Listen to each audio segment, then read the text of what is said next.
नमस्कार, मैं विष्णु शर्मा आप सभी का आपके ही अपने चैनल विष्णु एटीपी में हार्दिक स्वागत करता हूं। और आज की वीडियो में हम सीखने वाले हैं इंग्लिश सीखने के आसान टिप्स। जी हाँ, यदि आप इंग्लिश सीखना चाहते हैं, वास्तव में यदि आप सीरियस हैं इंग्लिश सीखने के लिए, तो आज मैं आपको महत्वपूर्ण इंपॉर्टेंट 5 टिप्स देने वाला हूं। जी हाँ, आपके लिए महत्वपूर्ण 5 टिप्स देने वाला हूं, जिसका उपयोग करके आप यदि उसका अभ्यास करते हैं, उन 5 टिप्स को यदि आप अपने जीवन में उतारते हैं तो आपको जरूर इससे फायदा होगा। आप इंग्लिश लिखना, बोलना और समझना, उच्चारण करना इससे सीख सकते हैं। वो 5 टिप्स कौन से हैं वो अभी मैं आपको बताने वाला हूं। आप लास्ट तक वीडियो को जरूर देखेंगे, कोई भी टिप्स आप छोड़ेंगे नहीं, मिस नहीं करेंगे, क्योंकि सभी बहुत ही इंपॉर्टेंट है, जिससे आपको बहुत ज्यादा फायदा होने वाले हैं। तो चलिए देखते हैं वो 5 टिप्स कौन कौन से हैं। हम स्टार्ट करते हैं अपने पहले टिप्स से। जो हमारा पहला टिप्स है वो है लिसनिंग। जी हाँ, लिसनिंग एंड वॉचिंग, यानी कि सुनना और देखना। आप लोगों को पता है कि जो भी चीज आप देखते हैं या फिर सुनते हैं, आपके दिमाग में वो छप जाता है। इसी प्रकार से आपको क्या करना है, यदि आपको इंग्लिश आती हो, नहीं आती हो, बहुत कम आती हो, आप क्या करें, इंग्लिश न्यूज, जो इंग्लिश न्यूज टीवी पे आते हैं, या फिर इंग्लिश सीरियल जो बहुत सारे चैनल में दिखाते हैं, आप उसे देखें। वहां पे क्या होता है, बहुत सारे ऐसे ऐसे शब्द हैं जिसका प्रयोग वो बार बार करते रहते हैं, चाहे न्यूज हो चाहे सीरियल हो। तो उससे क्या होता है, नए नए शब्द आपको उससे सीखने को मिलेगा। जी हाँ, आप देखकर ही समझ जाएंगे कि ये शब्द इस चीज के लिए बार बार प्रयोग में ला रहे हैं, मतलब इस चीज का मतलब ये होगा, ये वाला जो शब्द है इस चीज के लिए प्रयोग में लाते हैं। इसका एक अच्छा सा एग्जांपल आपको देना चाहूंगा। मेरी ही घर की बात है। मेरी बेटी, आप सभी जानते हैं, पीहू शर्मा, जो कि 4 साल की है, वो और भी छोटी थी, 2 साल की थी, 3 साल की थी, तो वो क्या करती थी, मोबाइल में वीडियो देखती थी। जी हाँ, वो मोबाइल में वीडियो देखती थी, वहां पे जो कार्टून वाले सॉन्ग्स होते हैं वो सभी देखते रहती थी। तो मैंने क्या किया, मैंने सोचा कि ये सॉन्ग्स वगैरह देखती है, तो मैंने क्या किया, वहां पर बहुत सारे अच्छे अच्छे वीडियो डाल दिए जो कि बच्चों से रिलेटेड था, जहां पर फ्रूट्स के नेम, वेजिटेबल्स के नेम और बहुत सारे कलर्स के नेम वगैरह वहां पर थे।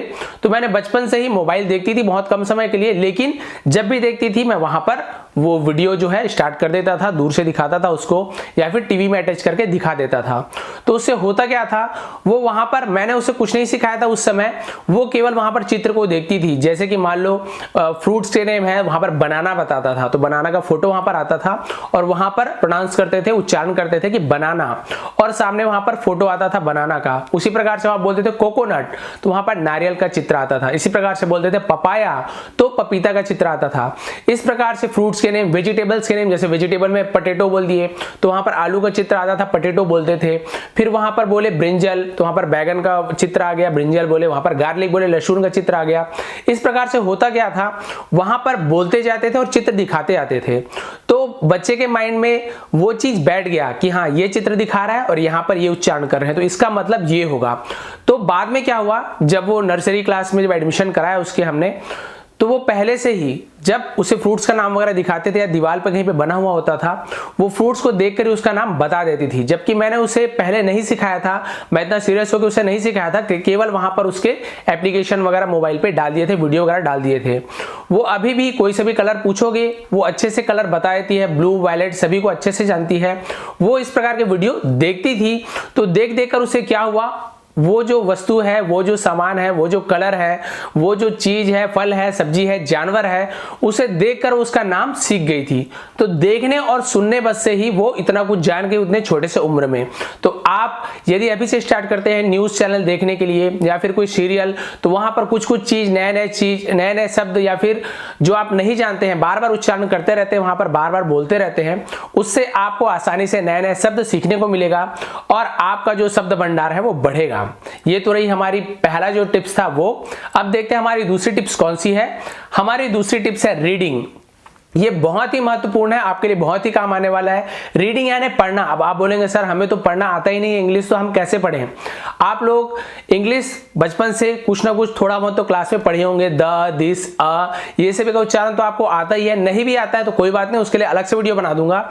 यदि आपको ये सब थोड़ा बहुत भी आता है तो आप क्या कीजिए, आप 1-2 पैराग्राफ कोई सा भी पुस्तक का, कोई भी मैगजीन का, कोई भी न्यूज़पेपर का, कहीं से भी उठा लीजिए आप, और वहां पर जो तो आप पढ़ सकते हैं वो तो कोई बात नहीं, आप पढ़ते जाइए। जहां पर आपको जो वर्ड, जो शब्द आपको समझ नहीं आ रहा है, वहां पर आप नीचे अंडरलाइन कर लीजिए। कम से कम 5 शब्द एक दिन में, 5 से 10 शब्द, आपकी मर्जी आप कितना लेना चाहते हैं, कम से कम 5 शब्द मेरी माने तो अंडरलाइन कर लीजिए, जो आपको समझ नहीं आता, जिसका उच्चारण आप नहीं कर सकते, जिसकी मीनिंग आपको नहीं पता है। फिर आपको क्या करना है, उसे या तो कोई जानकार से आप उसे पूछ लीजिए कि इसे क्या कहते हैं, इसका उच्चारण कैसे करते हैं।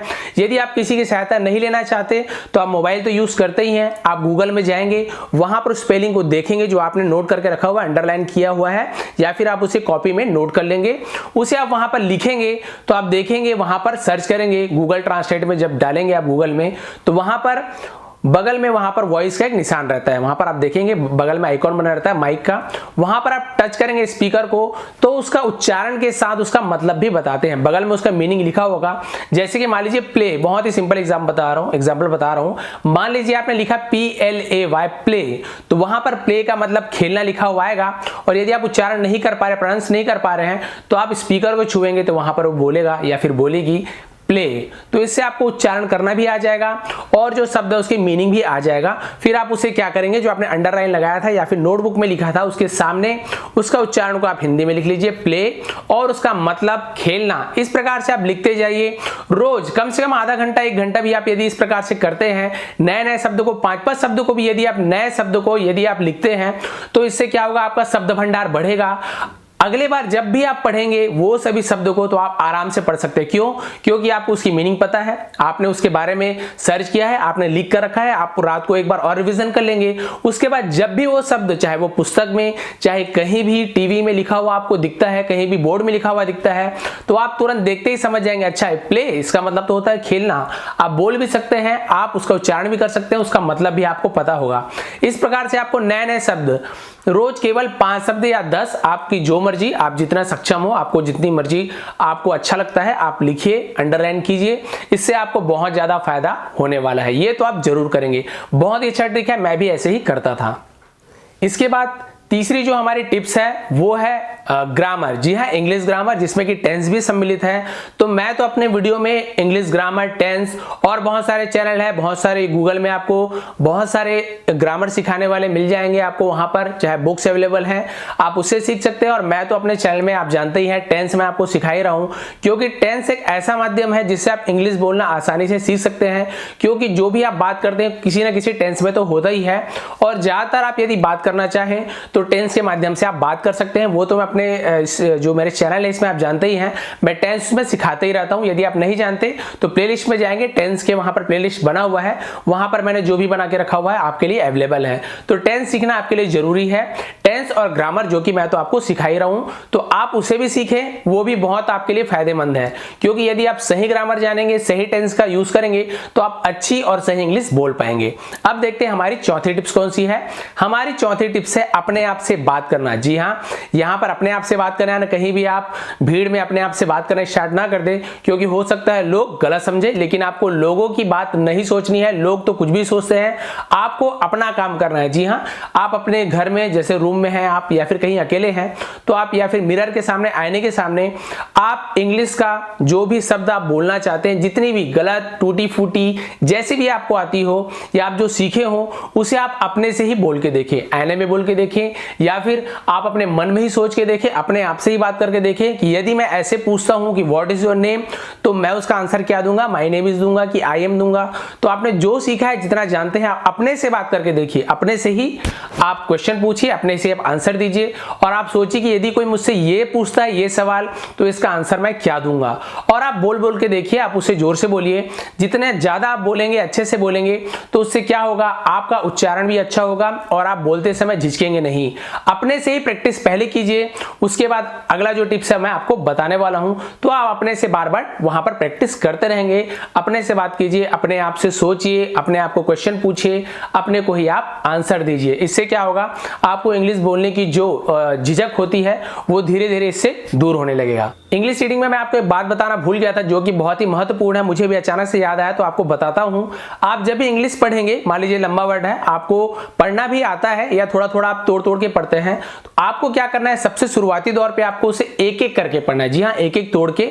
मान लीजिए एकदम सिंपल सा वर्ड ही बता रहा हूं, मैं बोल रहा हूं कि my name is Vishnu Sharma, my name is Vishnu Sharma, तो आपको क्या करना है, इसे तोड़ तोड़ कर पढ़ना है। My name is Vishnu Sharma. और इसे आपको उच्चारण भी जोर जोर से करना है। इससे क्या होगा, आपको एक एक का जो मीनिंग है वो अच्छे से समझ भी आएगा और आपको बोलते भी अच्छा बनेगा, उच्चारण करते भी अच्छा बनेगा। उसके बाद आप क्या करेंगे, 2-3 शब्दों को मिलाकर पढ़ेंगे। जी हाँ, आप जब एक एक का प्रैक्टिस कर सकते हैं उसके बाद आप 2-3 एक साथ मिलाकर पढ़ेंगे। जैसे मैंने आपको बताया my name is Vishnu Sharma, फिर आप जोड़ के बोलेंगे my name is Vishnu Sharma, my name is Vishnu Sharma. इस प्रकार से क्या होगा, आपका जो फ्लो है वो बनता जाएगा और आप अच्छे से लंबे लंबे वाक्यों को भी बोल पाएंगे।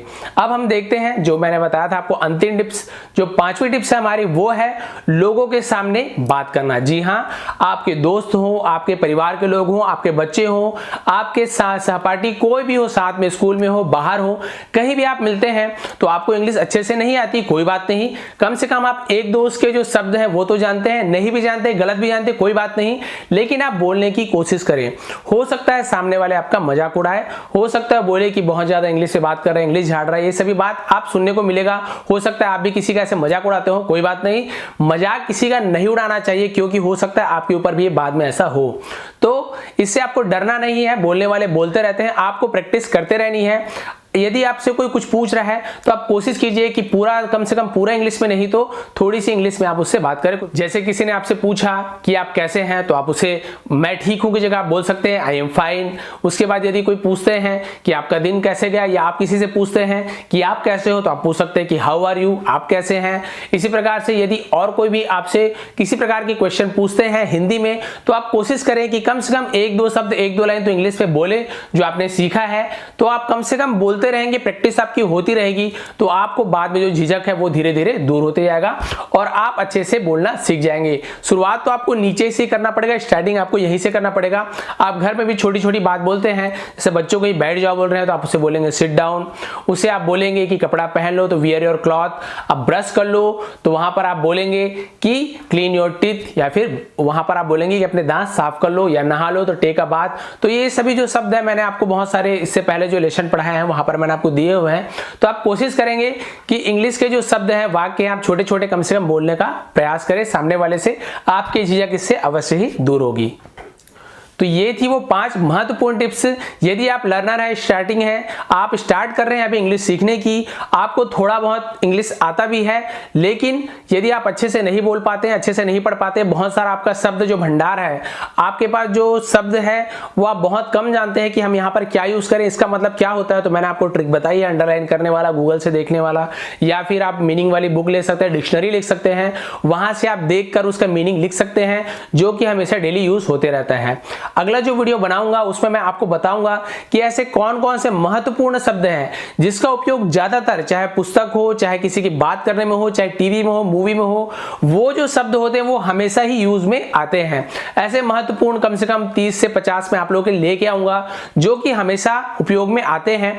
यदि आप उसकी उसकी प्रैक्टिस करते हैं, उसकी मीनिंग यदि आप जान लेते हैं, तो मान के चलिए आपका 50% काम तो हो ही जाएगा। 50% तो आपको समझ ही आ जाएगा कि कहां पर हमें किस चीज का उपयोग करना है, कब कब क्या क्या बोलना है। तो ये अगली वीडियो में करेंगे। आज की वीडियो यदि आपको पसंद आई हो, मेरी 5 टिप्स में से एक भी टिप्स यदि आपको पसंद आई हो, तो जरूर आप लाइक करेंगे। मैं आपके लिए वीडियो बनाता हूं, आप शेयर जरूर करें। यदि आप नए हैं मेरे चैनल पे तो सब्सक्राइब करना ना भूलें, बगल में जो बेल आइकन उसे जरूर दबाएं, क्योंकि इसी प्रकार की हिंदी, इंग्लिश, व्याकरण संबंधी वीडियो मैं आप लोगों के लिए लाता रहता हूं। आप सभी का बहुत बहुत धन्यवाद।